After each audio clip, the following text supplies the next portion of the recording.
Hey guys, what's going on? We are here with John D from Arcade1Up. We're going to be talking a little bit about what they're doing here at Comic-Con. So my first question for you, John, tell us about this KITH. Is it pronounced KITH? Yes, it's KITH. It's not KISS. Okay, it's like KITH? It's KITH. Okay, so you're doing a collaboration with Marvel and KITH and here in San Diego. Maybe some of us in the home arcade community want to know why. What's the purpose of coming out with a cab like this? Well, anytime we do collaborations, it's really about expanding our market and our audience for people, you know, who are into like shoe collections or hypebeast stuff. And so doing this allows us to, like, we're here in the Capcom KITH booth, right in the heart of the Marvel booth in San Diego Comic-Con. So it exposes a lot of people to our brand.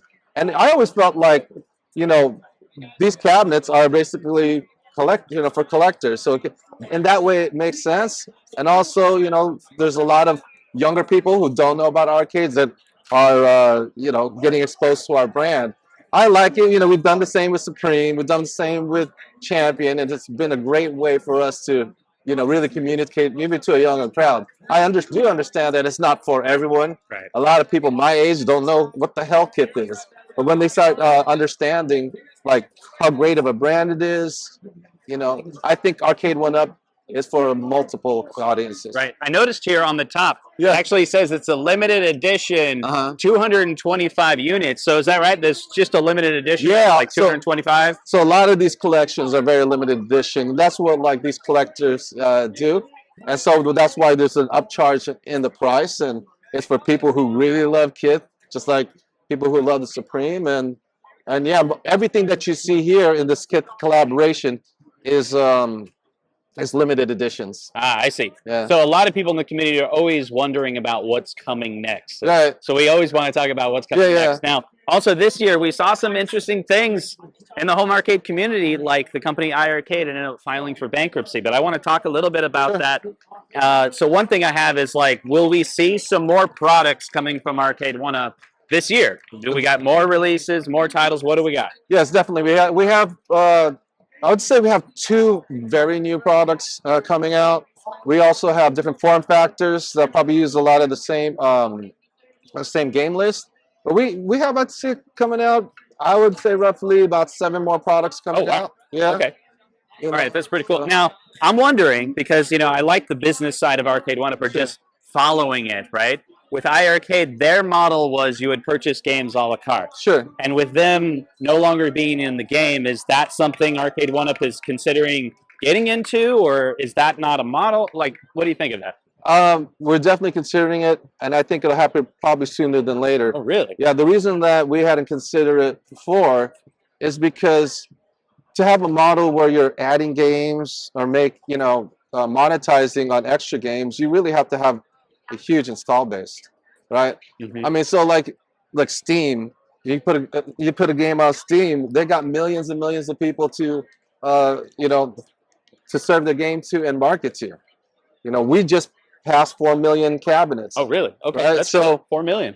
We just passed 4 million cabinets. No, I think it's time that we should start considering. Yeah, it's a good business model for you know, for adding extra games. And I think you should see that probably in 2024. Okay, I would think, you know, but that's the plan. Like, but when we only had 1 million, you know, out there that was connected.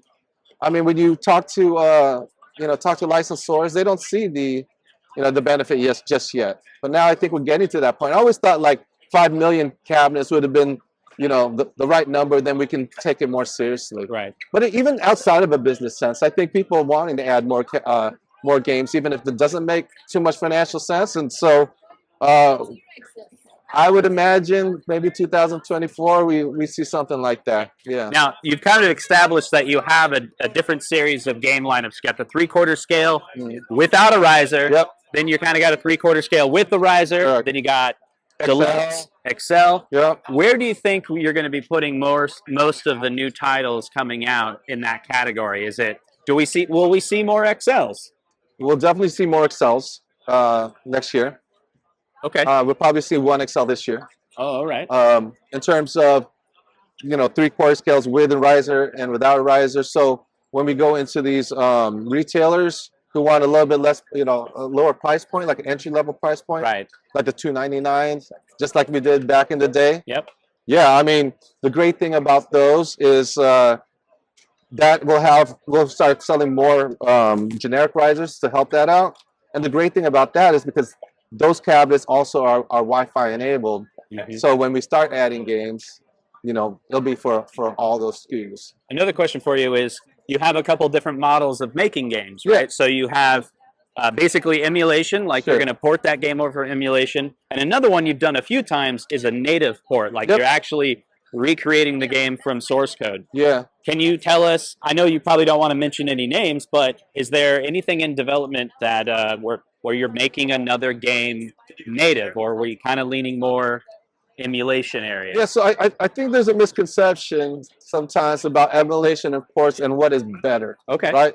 I think generally when you talk about ports, you're using the main source code. Right. So when you're using the main source code and you have that to use, then you're flexible to make any types of needed changes, you know, for that, whether it's recreating characters or players or everything like that. And sometimes emulation it is also good. So we make those decisions from a case-to-case basis, right? There is like a company who helps us out, like Namco. Uh-huh. They help us out with emulation and source code in the sense that their dev team is creating the emulation, so they really understand how to make that game. So again, it's just case-to-case basis. So we will see next year a combination of using real source code for porting, as well as emulation that are used by our partners, like whether it's Code Mystics or someone else, or whether it's our emulation. Again, it just depends on the product and what's best for the product. All right, so I'm going to ask you one last question. Just But one this last one question? this one is not Arcade1Up John B. This is John. This is just John. Okay. Name 3 games that you personally would love to see your company release. It's just like a favorite game of yours that you would like to see. And the caveat doesn't mean like we were gonna make it. Yeah, you're not promising anything. Yeah. It's just something I'd like to know your personal thoughts on, like, this would be a milestone game for you in your career, something you would really love to see. Something that's not going to upset any of your licensors if you said it. Can I say 5? I don't know if I can do it in 3. Wow, 5? That sounds good. Okay. Let's do 5. So I've always wanted to do Daytona 8-player Link. Daytona 8-player Link. That's really, like, even before I was working on Arcade1Up, I just wanted that in my house. The great thing with that, not saying it's going to happen, is that we have Fast and Furious that technically can do 8-player Link. Right. But also, it'd be Daytona that you could play online. And maybe it'd be like the 360 or Xbox One version that's on digital. So that'd be my dream cab setup. Okay. Other ones, I'm a big fan of Super Sprint and off-road. So I'd love like a Super Sprint off-road that you also can play online. Yeah. That's number 2. Number 3, I would like to see a Smash TV. Really? Skinned. Now, with that one, Smash TV skinned with Robotron. there you go. Total Carnage.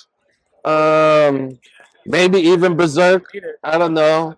And it would be only Smash TV skin. I'm just kidding. If we could, Michael B.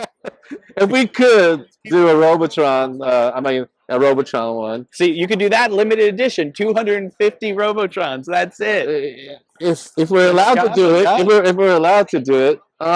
What else? Gosh, there's so many. So that's 3. That's 3. A couple bonuses. You got some bonuses? I do have bonus. I'd like to do Star Wars trilogy. Oh, that would be great. Right. You know that one, Star Wars trilogy. That's the only game you'd have to put on it too, right? Yeah. It's like load right into Star Wars trilogy. That's all. Because maybe there's a menu that's like, but boom, pick your. That's it.